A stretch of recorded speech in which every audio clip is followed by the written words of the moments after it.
Welcome back. It is 8:43, new for you this morning. We are talking green thumbs out there. Who's got one? Do you have one?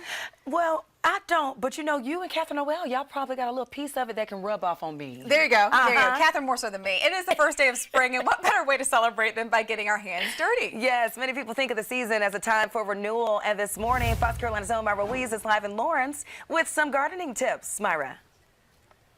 You know, ladies, I know you'd be encouraged to have green thumbs if you came here. We're at Verdant's 2 in downtown Lawrence. It's an open-air market full of beautiful things from plants, flowers, and all sorts of things to help your garden grow. And we have Kim Verdant, the owner, with us this morning. Thank you so much for having us here.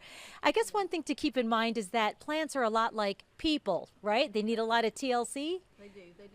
And so when it comes to your plants, you want to let things grow as far as the roots, you know, loosen up that soil. The better the roots can grow, the better the plant, just like ourselves. The healthier the food we eat, the better we can grow. Yeah, so loosen up this soil. Sure, you know, transferring it to a larger pot. A lot of times they come in the smaller containers, but what do we need to know about transferring? Okay, well, if it's in a peat pot, which sometimes you'll purchase them in a peat pot, you don't have to transfer, just plant that straight in the ground.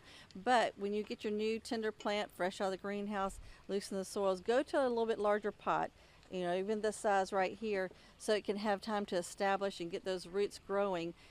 You want to take off the bottom leaves, take those suckers off, and the more exposure the stem has to the ground, the more roots it's going to put out, and the healthier the plant. Yeah, and the soil mixture makes a big difference too. What can you tell us about that? So I love Stout Ollie. It's a compost mixture of cow manure, fish, cottonseed meal.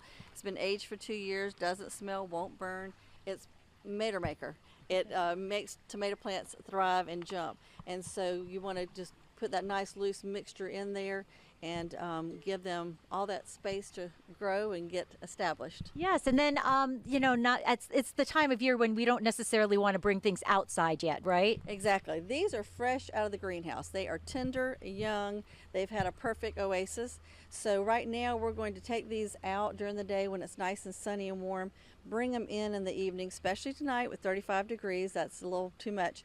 And let them toughen up, as in let them get used and adapt to this environment and world. And then you are going to move them. This is a very small pot. You're going to move them up to a much larger container, raised bed garden, 5-gallon bucket, anything like that, to let them grow through their entire season. But yes, let them toughen up. Yes, but April 5th is the date when after that is when we can put them in the ground, right? Yeah, typically April 5th is when we are finished with our frost threats, but you do have to watch the weather until then, because you can lose them in a hurry if you leave them out there and it's a little cold. Cover them with that frost cloth if we think we're going to have a frost, and keep them protected. Yes, well, Kim Verdant, thank you so much for helping us grow our gardens. Reporting live in Lawrence, Myra Ruiz, Fox Carolina News.